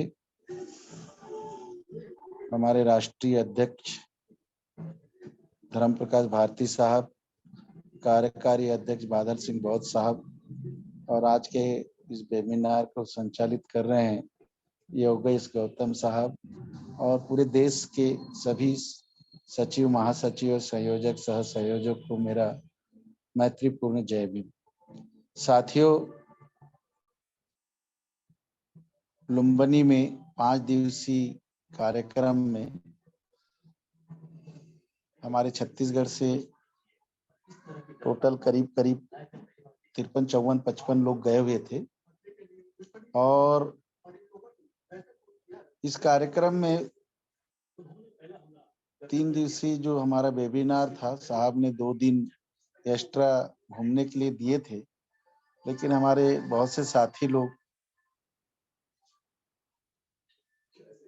आखिरी के 15-16 तारीख को बाहर घूमने के नाम से इधर उधर हो गए, लेकिन हम लोग वहां पर पूरे आखिरी समय तक रुके। 16 तारीख को हम लोग वहां से निकल गए, लेकिन जितने भी लोग गए थे यहाँ से, सभी लोग बहुत खुश हुए, क्योंकि भगवान बुद्ध की पावन धरती, जन्म स्थल को देख करके हम सब एक प्रकार से पवित्र हो गए। साथियों, धर्मप्रकाश भारती साहब के नेतृत्व में राष्ट्रीय बौद्ध महासभा यह एक पहला संगठन है भारत का जो विदेश की धरती पर इतना बड़ा आयोजन और अधिवेशन की। अभी तक भारत देश में जितने भी हजारों संगठन हैं, कोई भी संगठन विदेश में जाकर के इतना बड़ा प्रोग्राम नहीं किया जो 300-350 लोगों को रहने की व्यवस्था और खाने पीने की व्यवस्था। कुछ लोगों को असुविधा भी हुई, लेकिन उस पावन धरती पर जाकर सब लोग अपने आप को एक अच्छा महसूस कर रहे थे। हमारे को छत्तीसगढ़ के लोगों को जो ट्रेन लेट हो जाने की वजह से हम लोग बॉर्डर पे रुके हुए थे, जिसमें रात में हम लोग धर्मशाला में रुके थे। उसमें संगठन का 20-25 हजार रुपया खर्च हो गया। कुछ साथी लोगों ने दिया, कुछ लोगों ने बोला भाई हम नहीं दे पाएंगे। और चूंकि गौतम साहब से मेरी चर्चा हुई है, मैं उनको एक बार नहीं, कम से कम 10 बार 12 बार लिस्ट दे चुका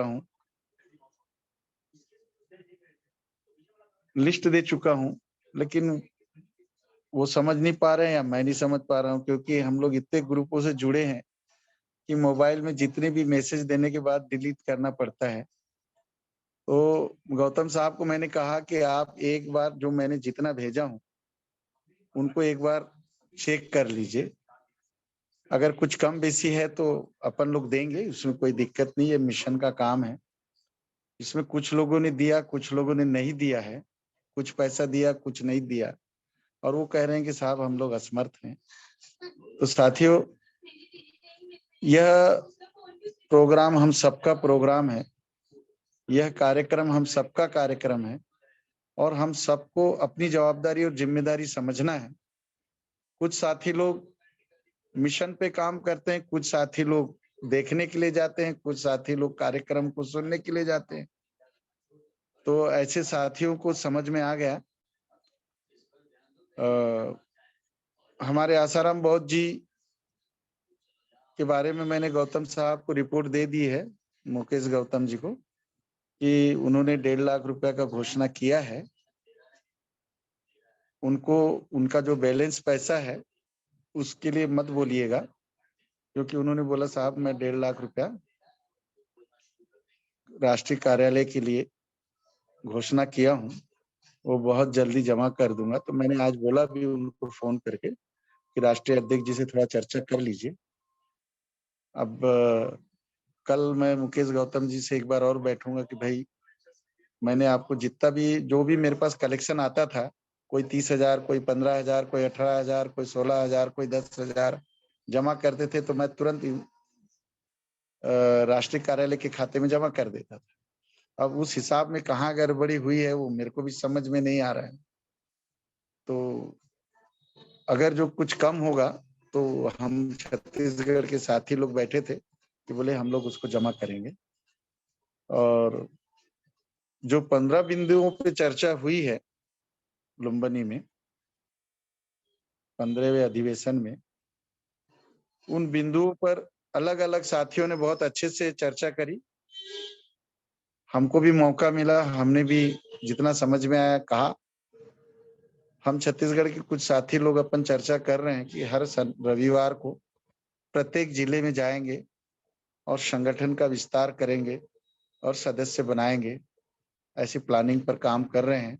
आज 30 तारीख को इधर अपना अंबिकापुर में एक कार्यक्रम हुआ, हमारे साथी लोगों ने मुझे बुलाया था, लेकिन काम की व्यस्तता की वजह से मैं जा नहीं पाया।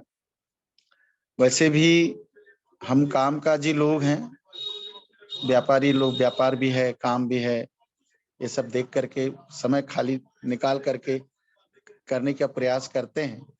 मैं राष्ट्रीय अध्यक्ष जी से अनुरोध करूंगा कि फुल टाइमर जो 100 लोगों की उनकी प्लानिंग है, वो 100 लोगों को अपन को खोजना पड़ेगा पूरे देश में, क्योंकि ये सब काम जो है बहुत लंबे काम है, बहुत लंबा इंतजार करना पड़ता है, और इस लंबे काम के लिए फुल टाइमर आदमी चाहिए। काशीराम साहब ने जो इतना बड़ा आंदोलन खड़ा किया, उसका मुख्य कारण है कि उनका फुल टाइम, मैं ज्यादा इस पर चर्चा नहीं करूंगा क्योंकि हम लोग सब उनके कैडर बेस्ड कार्यकर्ता हैं। तो आरएसएस के लोग कहते हैं कि तुम्हारा तो एक काशीराम है, हमारा तो हर जिले में एक काशीराम। तो साथियों, हमें भी एक जिले में एक काशीराम तैयार करना होगा, क्योंकि मनुवादियों ने इतना जबरदस्त जाल बिछा दिया है कि उस जाल को तोड़ने के लिए थोड़ा सा समय लगेगा। उसके अलावा भी हमारे आम्बेडकरी संगठन इतने सारे हैं, इतने ज्यादा हैं, अगर हिसाब लगाया जाए तो कम से कम 200 संगठन निकल जाएंगे। अब वो 200 संगठन ऐसे हैं कि काम चलाओ काम कर रहे हैं, परंतु एक लोगों के बीच में नजर आ चुका है। भारतीय बौद्ध महासभा के जो संगठन के लोग हैं बोलते हैं यार कि आपके आरबीएम में कार्यक्रम बहुत अच्छे होते हैं। तो साथियों, जो संचालक होता है, संचालक मजबूत ईमानदार हो तो वह संगठन चलता है। हमारे राष्ट्रीय अध्यक्ष जी एक सुलझे हुए व्यक्ति हैं, ईमानदार व्यक्ति हैं, और उन्होंने कहा है कि मेरे जीते जी मैं सिस्टम को लागू करके सिस्टम समझा के जाना चाहता हूँ, समझना चाहता हूँ। तो साथियों, मैं अनुरोध करूंगा हमारे छत्तीसगढ़ के साथी जो जूम में जुड़े हैं और पूरे देश के साथी जुड़े हैं कि जो साहब का सिस्टम है उस सिस्टम के आदेशानुसार हम लोग को काम करना होगा, तभी इन मनुवादी लोगों को हम टक्कर दे पाएंगे। मैं अपने वाणी को यहाँ विराम देता हूँ। जय भीम, नमो बुद्धाय। क्योंकि मेरी बैटरी भी खत्म हो गई, डाटा भी खत्म हो गया। धन्यवाद। जय भीम, जय संविधान, जय काशीराम। बहुत बहुत धन्यवाद माननीय विजय बौद्ध साहब। क्योंकि समय कम है और अभी हमारे राष्ट्रीय महिला विंग के अध्यक्ष ही भी है अभी बोलने की लिस्ट में। मैं यहाँ 1 मिनट अपने लिए लूंगा, क्योंकि तथागत बुद्ध से जब उनके शिष्य ने कहा कि तथागत मैं अब बुद्ध धम्म का प्रचार करने की अनुमति दी जाए मुझे, तो बुद्ध ने कहा कि अगर आप धम्म का प्रचार करने जाओगे तो आपको कोई गाली भी दे सकता है, मारेगा भी, पीटेगा भी। तो उन्होंने कहा कि जान से तो नहीं मारेगा। शिष्य ने कहा जान से तो नहीं मारेगा। तो बुद्ध ने कहा अगर जान से मार दे तो शिष्य जो एकदम अचंभे में पड़ गए। तो उन्होंने जितना बुद्ध से सीखा, उन्होंने कोई जान से भी मार देगा धम्म के काम के लिए, तो मैं ये सोचूंगा कि सच्चा धम्म मैंने आपके चरणों में यही सीखा है। इस कहानी का मार में शब्दार्थ यही है कि हम जो हमारे महापुरुषों के बताए हुए रास्ते पर चल रहे हैं उसमें बड़ी ही ईमानदारी से काम करना होगा, तभी हमें सफलता मिलेगी। तो हमारे राष्ट्रीय महिला विंग की राष्ट्रीय अध्यक्ष माननीय उपासिका अंजू बौद्ध साहब से मैं अनुरोध करता हूं वो आए और अपनी बात रखें। माननीय अंजू बौद्ध साहब।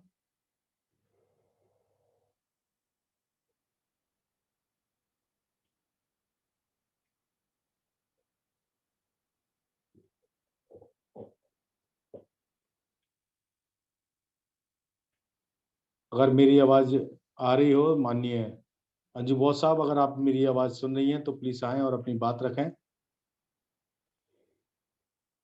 मुकेश जी जुड़ी हैं क्या मैम? साहब मैम जुड़ी तो थी, लेकिन अभी उनका नाम शो नहीं हो रहा है। माननीय कार्यवाहक अध्यक्ष जी, कोई और आदेश हो मुझे फिर आगे बताएं।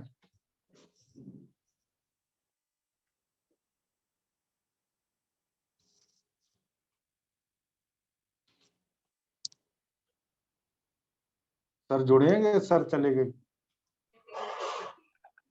आगे बढ़ाएं संचालक जी। जी जी जी सर, चूंकि सारे वक्तागण हमारे बोल चुके हैं, आप मैं माननीय कार्यवाहक अध्यक्ष जी आज की अध्यक्षता कर रहे माननीय बादल सिंह बौद्ध साहब से अनुरोध करता हूं आप आए और अपने अध्यक्षीय उद्बोधन रखें। माननीय बादल सिंह बौद्ध साहब। मेरी आवाज साफ आ रही है? जी जी सर, क्लियर जी। सभी आदरणीय जनों को सादर नमो बुद्धाय, जय भीम। समय काफी हो चुका है और सभी साथियों को माननीय राष्ट्रीय अध्यक्ष महोदय ने ऑब्जर्व किया है। हर बुद्धिमान साथी का कहने का अंदाज, देखने का अंदाज और समझने का अंदाज अलग अलग है, और सभी के अंदाजों का सारांश ये है कि राष्ट्रीय बौद्ध महासभा की सफलता सभी साथियों को स्वीकार है। और जो समीक्षा में बातें निकल के आई हैं, कुछ सुझाव भी आए, उन सुझावों को भी हम धीरे धीरे करते जाएंगे। और जम्मू कश्मीर से माननीय बनगोत्रा साहब के द्वारा राष्ट्रीय कार्यालय के लिए जो उन्होंने घोषणा की थी, उसकी 50,000 की राशि आरबीएम के खाते में जमा कर दी गई है। तो आरबीएम की तरफ से उनको बहुत बहुत बधाई।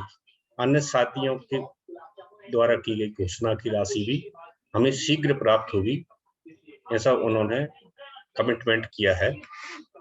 और कमिटमेंट के आधार पर हम सेंट्रल ऑफिस को शीघ्र बनाएंगे। और भी विचार आए हैं, उनको भी हम रखेंगे। आज की मीटिंग का जो मुझे साहब के द्वारा अध्यक्षीय कार्य के लिए आदेशित किया गया है, वैसे तो साहब को ही अध्यक्षता करनी थी, लेकिन मुझे आदेशित किया गया है, तो मैं पूरे मीटिंग के आधार पर इस निष्कर्ष पर पहुंचा हूं कि भारत में जो देखने का तरीका है, नजरिया है, वो हिंदुस्तान के चश्मे से देखा जाता है। यहाँ जो भी सोच बनती है या बुद्धिमत्ता देखी जाती है, आईडी देखी जाती है, वो हिंदुस्तान के चश्मे से देखी जाती है। इस कारण से बुद्धिजीवियों के सामने वैचारिक द्वंद्व खड़ा दिखाई देता है। और जो हमारा बहुजन समाज है, बहुजन समाज में दहशत फैलाकर भय युक्त वातावरण तैयार किया जाता है। तो बुद्धिजीवी एक सीमित संख्या में होने के कारण और समाज में दहशत होने के कारण जो विल पावर होना चाहिए बहुजनों का, वो विल पावर कहीं ना कहीं डाउन हो जाता है। और विल पावर डाउन होने के कारण जो एकता के साथ हमको खड़ा हो जाना चाहिए, मात्र खड़ा होना ही हमारी सफलता है। और जब जब हम एकता के साथ खड़े हुए, जैसे अभी हमारे डॉक्टर वीरेंद्र साहब ने बताया कि जो विचारधारा का जो कार्य है, मिशन मूवमेंट का जो कार्य है, मानवर साहब भी बोला करते थे कि ये ज्योतिबा फुले साहब से प्रारंभ हुआ। इस कार्य को अपने समय में छत्रपति साहू जी ने बढ़ाया और आगे चलकर इसको विश्व रत्न बोधिसत्व बाबा साहब ने बढ़ाया। और मानवर साहब कहते थे कि अब मैं इस कार्य को बढ़ाने की कोशिश कर रहा हूं और मेरे बाद इस कार्य को बढ़ाना आपकी जवाबदारी होगी। तो इस कार्य को राष्ट्रीय बौद्ध महासभा अपने स्तर से बढ़ा रही है और इस कार्यभार को बहन जी भी अपने स्तर से काफी समय तक उन्होंने इस कार्यभार को बढ़ाया। लेकिन मानवर साहब के तरीके का जो कार्यभार कहीं ना कहीं बहुजन निर्माण का था, वो अब हमको पूरे बहुजनों को अपने कंधे पर लेकर चलना चाहिए। राष्ट्रीय बौद्ध महासभा का यही उद्देश्य है। जो 15 बिंदुओं पर जो चर्चा की गई है, एक साल भर के लिए राष्ट्रीय बौद्ध महासभा के द्वारा 15वें अधिवेशन में रखे गए हैं। वह सारा पूरे साल का एक एजेंडा है। उस एजेंडे के बिंदुओं के तहत बाबा साहब का जीवन समाज के लिए वर्ग संघर्ष करते हुए कैसे निकला और मानवर कांसीराम साहब का त्याग, परिवार का त्याग, संपत्ति का त्याग करते हुए सामाजिक क्रांति और आर्थिक मुक्ति के लिए बहुजनों के लिए संघर्ष किया। इसी मार्ग और कार्य को मूवमेंट करने के लिए, मूवमेंट को चलाने के लिए राष्ट्रीय बौद्ध महासभा पूरे भारत में मूवमेंट को चला रही है। अब हमें रक्तपात की ओर वह साथी कई बार उकसाते हैं जो नहीं चाहते कि हम सुलझे हुए माइंड से, सुलझे हुए दिमाग से इस कार्य को करें, क्योंकि हमारे महापुरुषों की जो क्रांति, सामाजिक क्रांति रही है, वह गैर रक्तपात की क्रांति रही है। जैसे हम बाबा साहब की क्रांति को देखते हैं, मानवर साहब की क्रांति को देखते हैं, और मानवर साहब की क्रांति का एक सफलतम महत्वपूर्ण कार्य क्या था कि छोटे छोटे संसाधनों का बड़े पैमाने पर उपयोग करना उन्होंने बहुजनों को सिखाया था। कार्य करने के जब हम संगठन देखते हैं, हम बहुत सारे संगठनों की संख्या बताते हैं, भारत में इतने संगठन कार्य कर रहे हैं, और जब हम कार्य करने वाले संगठनों की समीक्षा करते हैं तो हमें शून्य नजर दिखाई देती है कि जो सामाजिक क्रांति और आर्थिक मुक्ति के लिए काम करते संगठन हों। और जब हम पंजीकृत संगठनों की संख्या देखते हैं तो बहुत सारे पंजीकृत संगठन हमें खुद दिख जाते हैं। तो हमारे जम्मू कश्मीर के संयोजक साहब हैं, उन्होंने स्पष्ट कहा है कि हमारी गतिशीलता को देखकर अन्य संगठन भी जो मात्र नाम के संगठन बने हुए थे वह भी डायनामिक हो चुके हैं। उन्होंने भी अपने कार्य करने की गति बदल दी है। अब वह भी पिछले 1 साल से फंक्शनरी दिखाई देते हैं। हमारी राष्ट्रीय बौद्ध महासभा की ये ऑनलाइन जो हमारी वार्ता रहती है, वेबिनार्स रहती हैं, इसके बहुत सारे संगठनों ने अनुसरण किया है। कहीं ना कहीं हम उनके प्रेरणा सूत्र रहे हैं। ये राष्ट्रीय बौद्ध महासभा की सफलता रही है और मान्यवर हमारे भारती साहब संस्थापक जी, उनकी सोच का अनुसरण करते हुए बहुत सारे संगठन अब हमारा अनुसरण कर रहे हैं। तो ये हमारी बहुत बड़ी सफलता है। एक साथ खड़े होना पूरे भारत में, यही हमारी सफलता है। और समाज के युवा वर्ग को समाज हित में प्रतिपूर्ति के लिए समाज को सुरक्षित नेतृत्व देकर व्याप्त दहशत से मुक्ति और जवाबी वैचारिक द्वंद्व के लिए तैयार करना राष्ट्रीय बौद्ध महासभा का उद्देश्य है।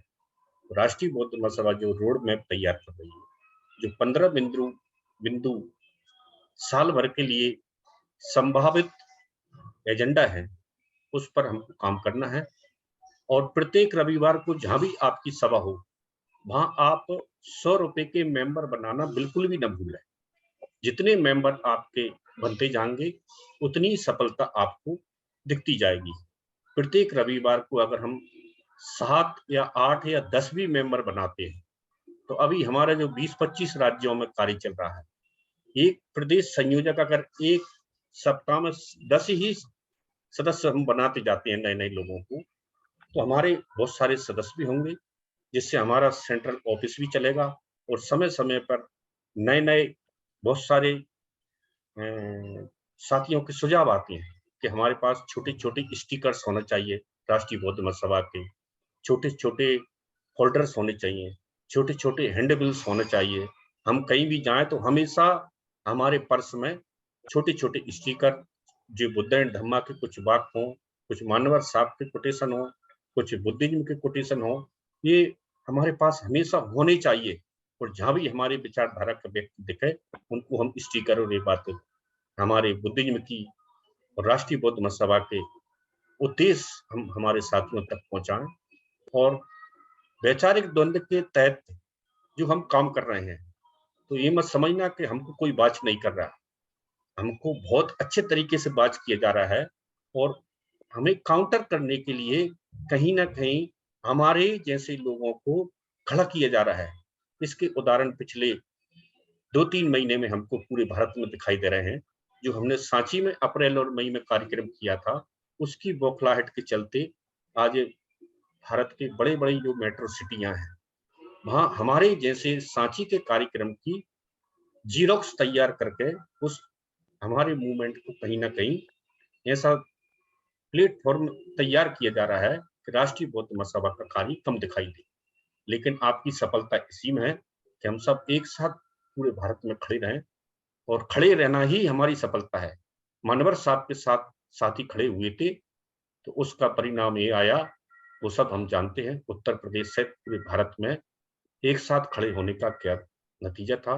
तो राष्ट्रीय बौद्ध महासभा का और भारती जी का यही उद्देश्य है कि हम एक साथ खड़े हों और लगातार भारत में ही नहीं, आपकी योग्यता को विदेश में जाकर भी भारती जी ने परखा है, उसका अवलोकन किया है।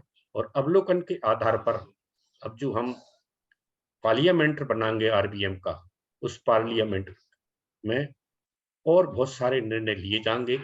जो भी साथियों के सुझाव आए हुए हैं, उन सुझावों को भी हम पार्लियामेंट्री बोर्ड में रखेंगे।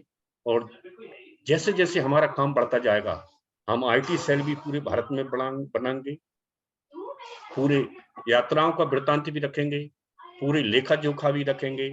और सेंट्रल ऑफिस जब हमारा बन जाएगा तो फिर वहाँ हमारे कुछ पेड और वेतनभोगी कर्मचारी भी काम करेंगे। यहाँ परफेक्ट आईटी सेल के साथी होंगे, फुल टाइमर काम करने वाले लोग होंगे, और ये सब काम हमारा एक साथ खड़े होकर ही चलना है, एक साथ खड़े होकर रहना है। और दिमाग जब सेंटर से जो आइडिया दिए जाएंगे उस आइडिया को हमको फॉलो करना है।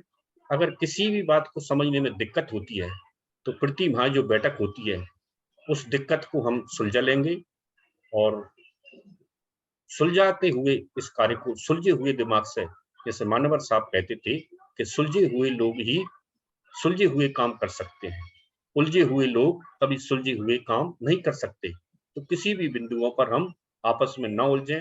उलझने जैसे कोई अगर साथी प्रयास करें तो उनसे निवेदन करें कि जो भी आपके डाउट हैं प्रदेश अध्यक्ष जी से पूछें, महासचिव जी से पूछें और राष्ट्रीय अध्यक्ष जी से पूछें और मुझसे भी पूछें। लेकिन जहां तक हो वहां तक हम किसी भी प्रकार के संगठन के बारे में ऐसी एनर्जी न डालें जो नेगेटिविटी की ओर जाए। हमेशा पॉजिटिव सोच रखें, पॉजिटिव सोच के साथ कार्य करते रहें। इसी का सफलता है, इसी का राज्य है कि आज हम पूरे भारत में राष्ट्रीय बौद्ध महासभा एक अलग पहचान बनाए हुए हैं, गैर विवादित पहचान है। आज तक 15 सालों तक राष्ट्रीय बौद्ध महासभा में कोई विवाद नहीं है, ये आप सबकी सफलता है। और ये मैंने आज समय को देखते हुए अपनी बात को खत्म कर दिया है। मैं संचालक जी से निवेदन चाहता हूं कि कुछ मेरा समय जो शेष है वो हमारे साहब को कंक्लूड करने के लिए दें। माननीय संचालक जी, जय भीम, नमो बुद्धाय। जय भीम, नवोदय साहब, आपने बहुत ही सरल और संक्षिप्त अपनी बात रखी और आपने आदेश किया है, तो मैं माननीय संस्था के संस्थापक अध्यक्ष माननीय धर्मप्रकाश बौद्ध भारती साहब से मैं अनुरोध करता हूं कि आप आए और आशीर्वाद स्वरूप अपना वक्तव्य व मार्गदर्शित हमें दें। माननीय संस्थापक अध्यक्ष जी। सभी संत गुरु को नमन करते हुए आज की बैठक के अध्यक्ष हमारे आदरणीय बादल सिंह बौद्ध साहब, सफल संचालन कर रहे हमारे युवा साथी सम्मानित योगेश गौतम जी, देश भर से जुड़े हुए सभी साथियों को मेरा सादर नमो बुद्धाय, जय। दो भागों में समीक्षा हुई है लुम्बिनी कार्यक्रम की और लगभग सभी साथियों ने उस पे सबसे अच्छा कहा है।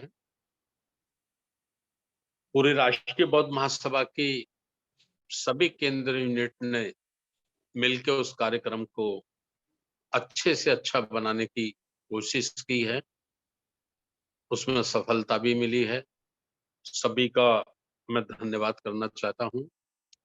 और चूंकि काम हमको बहुत तेजी से आगे बढ़ाना है, हमारे कई सम्मानित साथियों ने ये कहा कि अब दूसरे संगठन भी एक्टिव हो रहे हैं, तो ये बात हम पिछले 10 वर्षों से कह रहे हैं। जब मुझसे कोई ये प्रश्न करता था कोई व्यक्ति कि पहले से इतनी संस्था थी तो दूसरी संस्था बनाने की क्या जरूरत पड़ गई, तो मैं उनको उनके उत्तर में यही कहता था कि हम कंपटीशन कराना चाहते हैं पूरे देश में। जो हमारे पहले संगठन है वो निरंतर काम नहीं करते हैं या एक्टिव नहीं हैं, तो उनको भी हम प्रतिस्पर्धा में खड़ा करना चाहते हैं। वो हमें देखकर, राष्ट्रीय बौद्ध महासभा को देखकर, आरवीएम को देखकर उनको भी लगेगा कि हमें भी कुछ करना चाहिए। तो बड़ी खुशी की बात है कि आज हम अपने उस उद्देश्य में बड़े पैमाने पे सफल हुए हैं। और इसके साथ साथ जो संगठन कभी धम्म की बात करना नहीं चाहते थे, धम्म की बात करने से उनको बहुत डर लगता था। मैंने व्यक्तिगत रूप से भी अनेक लोगों से मेरी बातें हुई, तो कहते थे कि बाबा साहब डॉक्टर अंबेडकर साहब तक तो बात ठीक है, लेकिन अभी हम धम्म की बात करेंगे तो लोग विदक जाएंगे, लोग इधर उधर हो जाएंगे, तो आज मैं उनको देखता हूं कि वह संगठन भी जो पहली जिन चर्चाओं को लेकर बात करते थे, आज वो भी सारी पुरानी चर्चाओं को छोड़कर धम्म की चर्चा करने लगे हैं, त्रिषण पंचशील करने लगे हैं। ये भी एक बड़ी खुशी की हमारे लिए बात है। और बुद्ध की चर्चा को, धम्म की चर्चा को प्रभावी बनाया जाए भारत में। भारत का कोई संगठन, कोई राजनीतिक दल बुद्ध की चर्चा करे बगैर ना रह सके, ऐसा एक प्रभा मंडल बनाने की राष्ट्रीय बौद्ध महासभा की कोशिश है, जिसे हम लोग सब मिलजुल कर पूरा करने में लगे हैं। और खुशी की बात है कि उसमें हमें बड़े पैमाने पे सफलता मिल रही है। दूसरा, मैं एक निवेदन और सभी साथियों से करता हूँ कि जो दिल्ली में केंद्रीय कार्यालय बनना है, उस केंद्रीय कार्यालय के लिए जो साथी भी सहयोग करेंगे, दान करेंगे, उन सबका शिलालेख पत्थर पे नाम आएगा। उसके एक शिलालेख पत्थर बनेगा और दानदाताओं की जो भी उसमें धम्म दान करेंगे कार्यालय के लिए लोग, उनका वाकायदा उसमें नाम लिखा जाएगा। तो जिन साथियों ने घोषणा की है, केवल उनकी घोषणा से ही ये केंद्रीय ऑफिस, सेंटर ऑफिस पूरा नहीं होगा, तो दूसरे साथी भी अपनी तैयारी करें कि उनको भी इसमें सहयोग करना है। और सहयोग में जो शिलालेख पे जो पत्थर बनेगा, उस पत्थर में उनका भी नाम आएगा कि उन्होंने कितना धम्मदान इस कार्यालय को बनवाने में किया है। तो ये मैं आप लोगों की जानकारी में ला दूं। और एक दो खास बात मैं और कहना चाहता हूं। 26 नवंबर को 73वां संविधान दिवस है। तो मैं चाहता हूं कि सभी राज्यों में जहां-जहां राष्ट्रीय बौद्ध महासभा के लोग हैं, यूनिट हैं, वो राज्य और अपने जिला स्तर पर जरूर संविधान दिवस मनाएं। 73वां संविधान दिवस के रूप में मनाएं और संविधान पर चर्चा करें कि संविधान ने जो भारत को दिया है, भारत के प्रत्येक नागरिक को जो स्वतंत्रता, राजनीतिक अधिकार, सामाजिक अधिकार, धार्मिक उपासना के अधिकार, आर्थिक रूप से जो उन्नति की ओर भारत जाना चाहिए था, क्या भारत गया है? और नहीं गया है तो क्यों नहीं गया है? क्या आने वाली सरकारों ने, जो भी सरकारें इसमें रही, चाहे वो राज्यों में रही, चाहे केंद्रों में रही, चाहे जिस दल की भी सरकारें रही हो, हमें उनकी समीक्षा करनी है कि पिछले 73 वर्षों में संविधान ने हमको क्या दिशा दी थी, क्या हमने उस दिशाओं पे काम किया है? और यदि उस सरकारों ने दिशा पे काम नहीं किया है, तो आने वाले वक्त में फिर भारत के राजनीतिक दलों को हमें विवश करना होगा, उन्हें मजबूर करना होगा कि वो संविधान के अकॉर्डिंग काम करें, संविधान के अनुसार काम करें। तो 26 नवंबर शनिवार का दिन है। छोटी बड़ी जितनी भी संगोष्ठी, सेमिनार आप लोग लगा सकते हैं, जरूर लगाएं।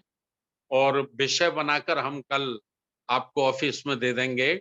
संविधान पर ही चर्चा करनी है। संविधान के जो आर्टिकल भारत को अखंड भारत बनाने की ओर या भारत के प्रत्येक नागरिक को मजबूत बनाने की जो दिशा देते हैं, तो उनकी ओर हमें चर्चा करनी है।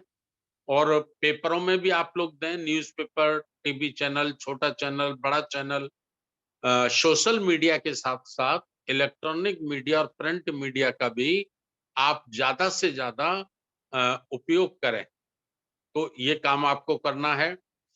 सोमवार 31 अक्टूबर का है, शाम को 8 बजे मैं आप लोगों से निवेदन करना चाहता हूं कि संविधान वाचन में आप लोग ज्यादा से ज्यादा लोग जुड़ें।